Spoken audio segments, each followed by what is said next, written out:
Welcome to ATCM, the Emergency Medicine channel. Shall we start, sir? Yeah. A 37-year-old male presented to ER with complaints of active nasal bleeding since last 1 hour from the right nostrils. On initial 10-second assessment, airway was patent, no pooling of secretions. Coming to breathing, SpO2 was 99 on room air and respiratory rate was 12 breaths per minute. Airway was patent here, right? Yes, sir. What is the thing that we should mainly focus here? Patient with bleeding, nasal bleeding. Airway, how will be the airway? Sir, sometimes because of heavy bleeding, patient might even have clots formation that can dislodge, and airway compromise also can happen. Airway compromise can occur at any time. You have to repeatedly assess the airway. Okay. There is high chance that airway might get compromised. Yes. Coming to circulation, heart rate was 98 beats per minute and BP was 170 by 90 millimeter per mercury. Disability, GCS was E4, V5, M6. On exposure, patient was afebrile. BP was how much? 170 by 90. So BP is on the higher side. Is like now this is an epistaxis, right? Is BP on the higher side? BP is a cause for epistaxis. No, BP can be associated with epistaxis, but BP can never be the cause of epistaxis. Okay. So higher BP with the nasal bleed. Is it hypertensive emergency or not? It's not an hypertensive emergency, What and do you mean in by fact hypertensive? we are not supposed to. Hypertensive emergency is a condition where due to high BP patient can have end organ damage like stroke, IC bleed, or patient can have acute heart failure, or patient can have ACS, ischemic heart disease, acute kidney injury, papillary edema, or So that all are the end organs. There is nose is not an end organ. organ. Okay. And in fact, we are not supposed to reduce BP during epistaxis, because antihypertensive during nasal bleed can cause sudden drop in BP, and this can disrupt the natural tamponade effect due to vasoconstriction forming, which is initially stopping the hemorrhage. Then we immediately ask the patient to lean forward and pinch the soft part of the nose 10 to 15 minutes. Trotter's maneuver was done, but then the patient bleeding was not stopping even after 10 to 15 minutes of direct pressure. Then we initiated on topical vasoconstrictive agents like oxymetazoline. 5 to 6 drops was inserted into the right nostrils, and then we reassessed, but patient has continuously bleeding, so then we put a Tranexa soaked gauze piece into the nose to stop the bleeding, and then we reassessed again, and the patient was repeatedly bleeding, so we went ahead with anterior nasal packing. So before nasal packing, initially we will pinch the nose, then we can so ice can be applied, then we can local maneuvers like adrenaline or lignocaine with adrenaline, or what else, tranexamic acid socket, or one more thing, Topical vasoconstrictive agent, oxymetazoline or phenylephrine can be applied. Right. If these are not being the epistaxis is not being controlled with this, we will move forward with the packing, nasal packing. So here did it what actually? Sir, nasal packing is done when direct pressure vasoconstrictive activity is not working. So for anterior nasal packing, we can either do a use a nasal balloon or expandable nasal gauze piece or ribbon gauze coat with antibiotics. Here we used an expandable nasal tampon, which is also called as Merosil. It is a synthetic polyvinyl acetate sponge that expand when hydrated. How do you apply it actually? It is around 5 to 10 lengths. We'll have to grasp the length, last 2 to 3 centimeter length with the help of a forceps. Then first put a nasal speculum, then insert the gauze piece initially into the nasal cavity. First layering, after doing the first layer, we'll have to reinsert the nasal speculum and then reinsert the second layer till the hemostasis is achieved. So what is the difference between anterior and posterior nasal packing? Which should be done where?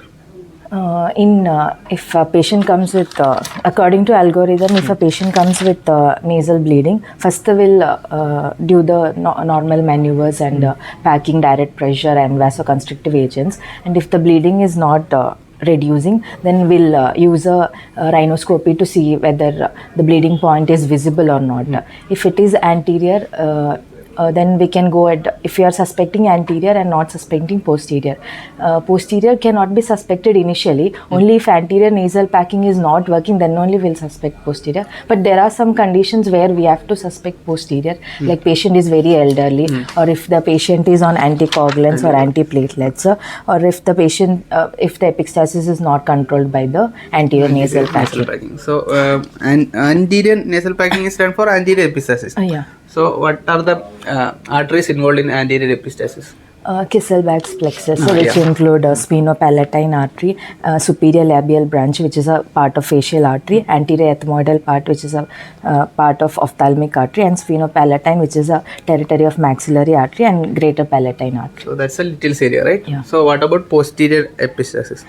Usually from the posterior branches of the sphenopalatine artery, also called as Woodruff plexus. Okay. Then, so continue. So initially, right nostril packing was done, but bleeding was not stopping, and then we did the bilateral nasal packing. But patient was persistently having a bleeding, so we called ENT, emergency ENT consultation was given, and patient was taken up for endoscopy. So endoscopy. So if you are, so here we failed to control the epistaxis after the packing also. Yes. Once we fail with the packing, what are the further steps? How do we manage? If we failed with anterior packing, then we'll have to suspect a posterior bleed. So either we can go ahead with posterior packing, but for that also we require an ENT consultation because it has so many complications. So if we don't have any emergency endoscopy or cauterization facility, then we'll have to go ahead with the posterior packing. So if we failed with posterior packing also, then we can go with ligation or embolization. Initially we'll embolize sphenopalatine ligation of sphenopalatine artery, then ethmoidal artery, then we'll go with external carotid. And later on what we'll do, and later on we'll do the embolization, and mostly we'll get the stasis will be stopped with the embolization. Okay, anything else you want to say? How any new guidelines regarding the same? New guidelines in the sense, now we are not supposed to reduce the BP immediately. We'll have to, because this can again cause increasing bleeding. So it is not taken as an emergency, hypertensive emergency. Okay. Anything else? Coming to the pathway, first when a patient comes with active nasal bleeding, first we'll have to secure airway, then if patient, then direct pressure, vasoconstrictive method, then also we can use chemical cauterization. This has to be done only after 2 attempts of direct pressure with silver nitrate. For this, before putting silver nitrate, first we'll have to make sure that there is no wet area, because if it is wet, then silver nitrate can react with that and cause, and this can cause formation of silver metal from the this can cause formation of silver metal, and this coagulation will not happen. So we'll make sure that first we are suctioning out all the bleeding and making sure that it is clean. Then we'll give a topical anesthetic agent, and then we'll cauterize with the silver nitrate. Then thrombogenic forms and gels also can be used, which also helps in clot formation, stop bleeding. Newer methods are, newer available things are gel form or a Surgisil or Fiosil, which also helps in formation of hemostasis.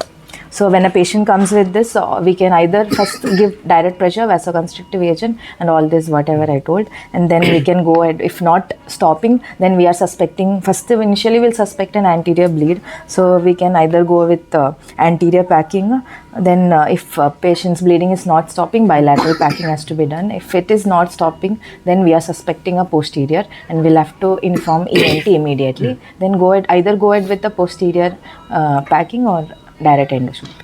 Okay. Thank you.